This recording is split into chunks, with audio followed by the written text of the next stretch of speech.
Hey guys, Shrimp here.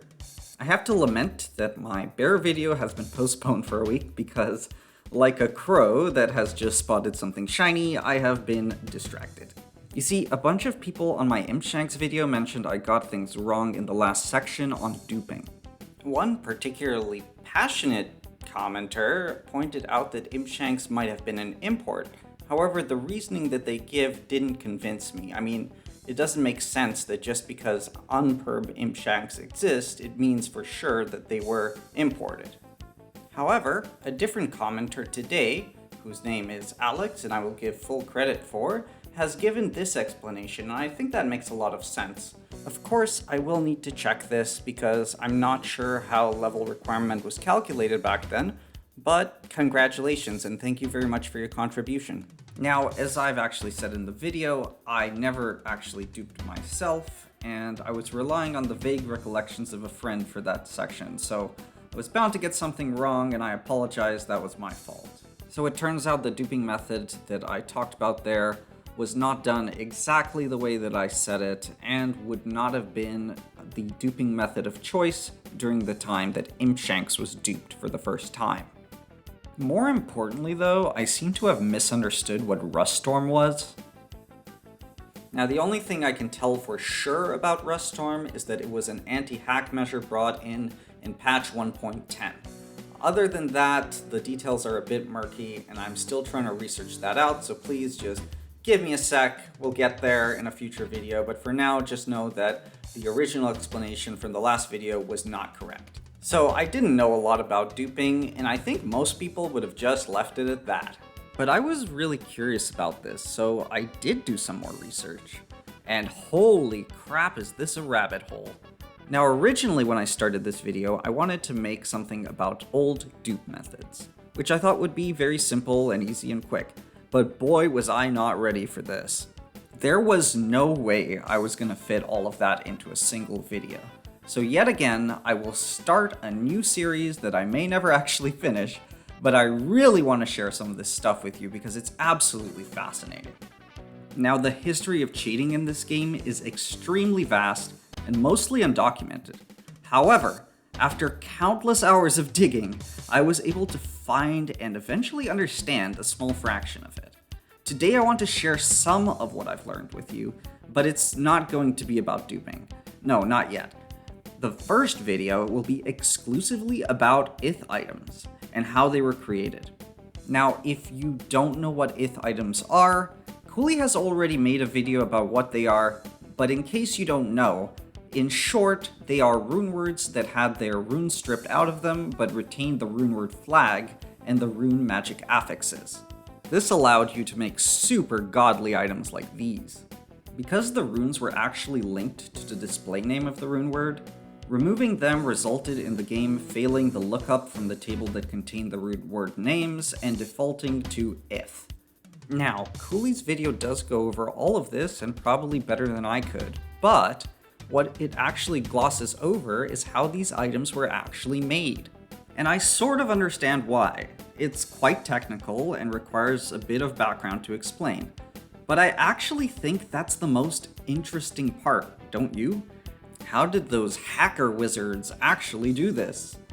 Well, in this video, I'm going to reveal the method and precisely how it worked. But to understand this, we need a little bit of background, so pull out your note-taking laptops, because it's time for class. Alright, so I'm going to start at the super basics so that everyone can follow along.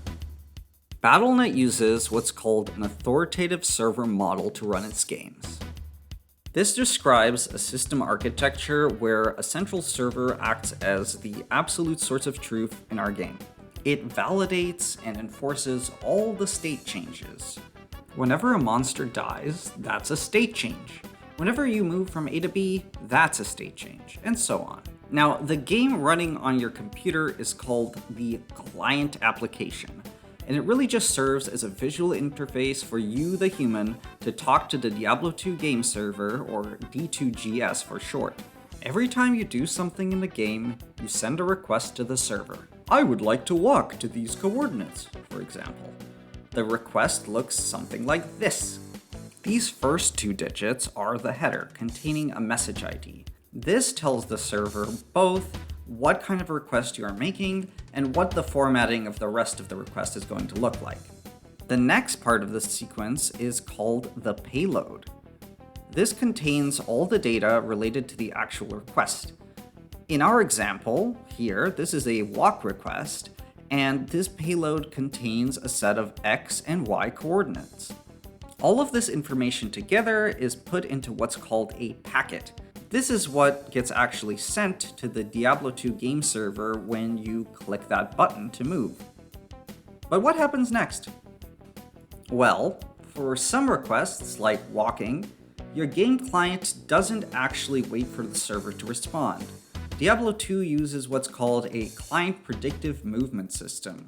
This allows you to simulate the movement on your game client before the server actually responds. So here's what happens. You click to move, the game sends a packet to the game server with this message ID and those coordinates. The server then runs your movement request through the game logic. If it's all good, it sends back nothing. However, if the request fails, it sends you back a packet with this header and your original position. And this tells your game client to reposition you to the location you were in before you made that request. If you've ever wondered how rubber banding works, this is it. But what about all the other players in the game? How do they keep track of where you are? Well, you guessed it, the server sends them packets too. Now, I don't want to go into the details of this because we'll be here all day, but this is the basics of how multiplayer games work. You send packets to the server, it crunches the game logic and sends the result to everyone in the game to update the game state, and the same goes for each player. But, as you may have noticed, this can create issues. What if requests are out of sync with each other? Well, this can cause desyncs or even crashes. In order to avoid this, the game tries to be very lenient with the order of packets that come in. However, this leniency often creates vulnerabilities that hackers can exploit. Okay, so you may be wondering, what happens if you just send a fake request to the server? Well, the game will actually check if your request is allowed. But do keep in mind that whenever the server checks whether or not you are lying, it's taking up precious computing power. To get the game running as smoothly as possible, we want to minimize these checks, and for the most part, Diablo does a good job of not letting bad requests through. But it is really hard to cover every possible exploit, and this is where the if items come in. So now that we know the basics of how the Diablo 2 game server works in theory, we can start talking about the actual method that people used to use to cheat in this game. Keep in mind, this is simply a record of how people used to do this, so don't send me any hate mail, you can't do this anymore. Anyhow, let's walk through the process. First of all, to do this, you will need a program, which I'm not going to tell you how to get. But I will tell you what it does. You see, this program monitors network traffic between your client and the D2GS server, and it's also able to send fake packets. Now again, this is the epitome of cheating, and I do not condone this, and if you used this back in the day, you were a bad man. A nefarious ne'er-do-well, if you will.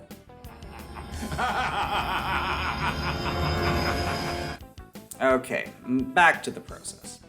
Once you have this, you can log into your character that has the unmade rune word that you want to if. You join a game and start tracking packets for a specific message ID, number 13. Now this message ID denotes what's called a unit interaction, which can be a lot of things, but in our case, we are initiating chat with an NPC. The full packet looks something like this. This chunk over here denotes that we are trying to take the specific action of talking to an NPC, while this chunk right over here is the NPC's unique ID. When we initiate talking to an NPC, we should see this packet leaving our game client and going towards the server.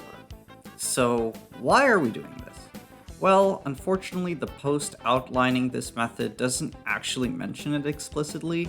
However, as we're about to see, this NPC ID is necessary for later steps. I suspect the NPC ID is generated dynamically when a game is created, but I can't check this because I didn't install the cheating software myself. Either way, we need to get this ID somehow, and filtering for this outgoing message is just the easiest way to get it. Once we are in a trade menu with an NPC, then we can monitor a different message ID coming from the server, which is 9D. So 9C and 9D are associated with changes to items, and we're specifically interested in 9D for this method. Now we're ready to start putting our runes into our base item and creating the rune word. When we put the last rune in, we successfully create a rune word. Now normally this would be the silence rune word, so this means that the game server would send us back 7 packets. The first packet included the item ID for the rune word, while the next 6 packets included the item IDs for the runes that went into it. The runes get sent last. Because we know the structure of what the packet should look like, we know where the rune IDs are. They're in the 5th through 8th numbers in the last 6 9D packets. And now that we know what the rune IDs are, we can start sending packets of our own. And this, my friends, is where the hackery happens. We can send the following request for each rune in the item while we're still talking to the NPC. Actually, I think my source, which I've linked in the description, got this wrong. After last time, I wanted to make doubly sure I didn't make any mistakes, so I cross-referenced everything. And according to Frozen Keep, which is an excellent modding website, the packet ID for selling is 33, and the packet ID for buying is 32. This is also confirmed by an excellent GitHub page I found, so I'm quite confident this is the correct value. Now, if we did this correctly, we should have sold our runes directly out of our rune word to the vendor. So the runes should be in the window, and we should have an ith item. Now at the time, the game server would just dutifully carry out this instruction because nobody foresaw that this could somehow be an issue. Like, why would that even be a problem? Obviously, in retrospect, it was a gaping oversight. But honestly, I don't blame the Blizzard team at the time for missing this one. It's just so weird. Apparently, you could also buy back the runes, so you could just reuse them if you wanted to make another ith item. So yeah, this was a hell of an exploit. Now, according to this post that outlines this process, you then leave the game, and upon rejoining, one of 2 things would happen. The first possibility is that your item becomes an ith item. This is actually what we expect, and it's what we intend to happen. The second possibility, though, is that the item retains the rune word with the runes in it, but the runes are still in your inventory, at least the ones that you bought back. This second possibility is quite rare according to the poster, but it can be used to duplicate runes. This is because you just end up with an extra set of runes, and you can just repeat this process again. So yeah, this is what I was able to source after all my research, and I wanted to share this with you.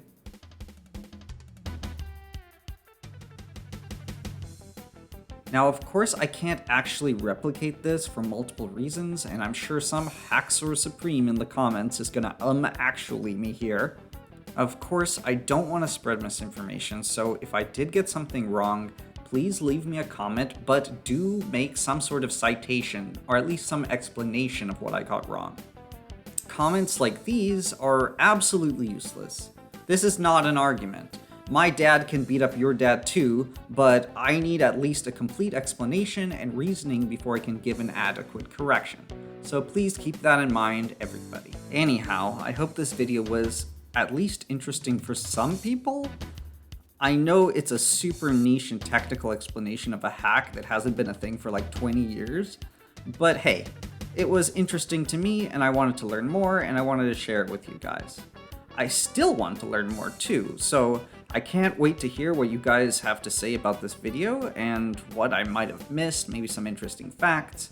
As always, I am streaming on Saturdays at 10 a.m., so I hope to see you there. Please be nice to each other in the comments, and I'll see you in the next video.